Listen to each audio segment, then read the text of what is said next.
যে বাংলাদেশ থেকে সকল প্রকার বৈষম্য, সকল প্রকার জুলুম, সকল প্রকার নিপীড়নকে আমরা উৎখাত করব। ইতিমধ্যে আমাদের প্রধান উপদেষ্টা ডক্টর মোহাম্মদ ইউনূস জাতির উদ্দেশ্যে ভাষণে পরিষ্কারভাবে বলেছেন যে বাংলাদেশ একটি পরিবারের নাম। সেই একই কথাই আমি প্রতিধ্বনিত করতে চাচ্ছি যে বাংলাদেশ একটি পরিবারের নাম, একটি দেহের নাম। আজকে আমার একটি শরীরের একটি অংশ যদি আঘাতপ্রাপ্ত হয় তাহলে গোটা শরীরকেই কিন্তু আঘাতপ্রাপ্ত হয়। একইভাবে যদি আমার একটি দেশের যে কোনো জনগোষ্ঠী, সংখ্যালঘু জনগোষ্ঠী যদি আঘাতপ্রাপ্ত হয়, যদি অনিরাপদ থাকে, তাহলে গোটা বাংলাদেশই কিন্তু অনিরাপদ থাকে। তো সেই জায়গা থেকে আমরা মনে করি যে বাংলাদেশে সকল জনগোষ্ঠীর ধর্মীয় সংখ্যালঘু তাদের নিরাপত্তা দেওয়ার দায়িত্ব বাংলাদেশের সরকার, রাষ্ট্রের এবং সকল জনগণের এটি একটি দায়িত্ব। বাংলাদেশকে এক থাকতে হবে, ঐক্যবদ্ধ থাকতে হবে। আমরা ঐক্যবদ্ধ থাকলে বাইরের কেউ কোনো ধরনের ষড়যন্ত্র করতে পারবে না। আমাদেরকে কিন্তু ঐক্যবদ্ধভাবে সকল ষড়যন্ত্র রুখে দিতে হবে। আরেকটি বিষয় যেটা বিভিন্ন বক্তারা বলে গেলেন যে গত 53 বছরেও আমরা জানি বাংলাদেশে বিভিন্ন সময়ে খুবই ন্যাক্কারজনকভাবে সাম্প্রদায়িক হামলা হয়েছে, সংখ্যালঘু জনগোষ্ঠীর উপর নিপীড়ন হয়েছে, তাদের সম্পত্তি লুট করে নেওয়া হয়েছে এবং এগুলোর কোনো ধরনের বিচার কিন্তু করা হয়নি। বিচার করবে কিভাবে? কারণ যারা বিচার করবে তারা এই ঘটনাগুলোর সাথে জড়িত ছিল। রাজনৈতিক ইন্ধনে এই ধরনের ঘটনাগুলো ঘটানো হয়েছিল। যার কাছে আপনারা বিচার নিয়ে গেছিলেন তারাই কিন্তু এই ঘটনাগুলো ঘটিয়েছিল। আজকে সংখ্যালঘু সম্প্রদায়কে বারবার রাজনৈতিক টুল হিসেবে ব্যবহার করা হয়, রাজনৈতিক ভোট ব্যাংক হিসেবে ব্যবহার করা হয়, কিন্তু দিন শেষে দেখা যায় তাদের পাশে কেউই দাঁড়ায় না। যখন ভোট নেওয়া হয়ে যায় তখন কিন্তু আর তাদের কথা মনে থাকে না।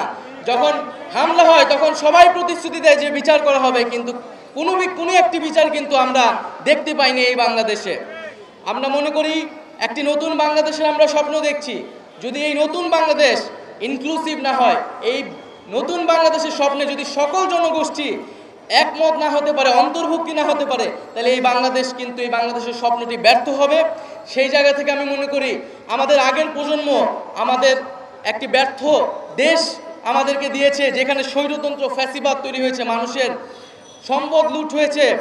আমরা সেই দেশকে নতুনভাবে গড়তে চাই এবং সেই নতুন বাংলাদেশে আমরা সকল জনগোষ্ঠীর সমান অধিকার এবং সমান মর্যাদা নিশ্চিত করতে চাই। আরেকটি বিষয় আপনাদের উদ্দেশ্যে বলতে চাই যে বাংলাদেশের ইতিহাস কিন্তু সাম্প্রদায়িক সম্প্রীতির ইতিহাস। আমাদের ইতিহাস আন্তধর্মীয় সম্প্রীতির ইতিহাস। বাংলাদেশের ইতিহাস ও সংস্কৃতিকে আপনি ব্যাখ্যা করতে পারবেন না। এখানে হিন্দু, মুসলিম এবং অন্য সকল সংস্কৃতির যে সংমিশ্রণ, যে সম্মিলন ঘটেছে, সেই বিষয়টি ছাড়া কিন্তু বাংলাদেশের সংস্কৃতিকে ব্যাখ্যা করা যাবে না। তো এই ইতিহাসকে যাতে আমরা না ভুলে যাই এবং আমাদের যে সাম্প্রদায়িক সম্প্রীতির ইতিহাস, আমাদের যে সম্মেলনের ইতিহাস, সেই ইতিহাস এবং সেই সংস্কৃতিকে মনে ধারণ করেই কিন্তু বাংলাদেশকে নতুনভাবে এই বিশ্বের বুকে দাঁড় করা হতে হবে এবং আমাদের যে একতা, জনগণের একতা, সেই একতার শক্তিকে কিন্তু সামনে নিয়ে যেতে হবে। আমরা বৈষম্যবিরোধী ছাত্র আন্দোলন গড়েছিলাম এবং আমরা কোনো ধরনের ধর্মীয় পরিচয়ের ভিত্তিতেও কোনো ধরনের বৈষম্য এই বাংলাদেশে মেনে নেব না। আমরা সকল ধর্ম মত মিলে একটি নতুন বাংলাদেশ করার আকাঙ্ক্ষা রাখছি। আমি আমার বক্তব্য দীর্ঘায়িত করব না। আমি আন্তরিকভাবে ধন্যবাদ জানাচ্ছি আজকের এই অনুষ্ঠানের যারা আয়োজক, এবং আমি জানি যে বিগত বছরগুলোতে এই আয়োজনটি অনেক দীর্ঘ হয়, অনেক জাঁকজমকভাবে করা হয়, কিন্তু আজকে বন্যার্তদের পাশে দাঁড়ানোর কারণে এই আয়োজনটিকে সংক্ষিপ্ত করে নিয়ে আসা হয়েছে। এই মানবতার পাশে দাঁড়ানোর জন্য আজকে আমি ধন্যবাদ জানাচ্ছি আন্তরিকভাবে। এবং সবশেষে আমি আমার বক্তব্য শেষ করার আগে জাতীয় কবি কাজী নজরুলের সেই দুটি লাইন বলে আমার বক্তব্য শেষ করতে চাই যে মোরা একই বৃন্তে দুইটি কুসুম, হিন্দু মুসলমান, মুসলিম তাহার নয়নমণি, হিন্দু তাহার প্রাণ। সবাইকে ধন্যবাদ।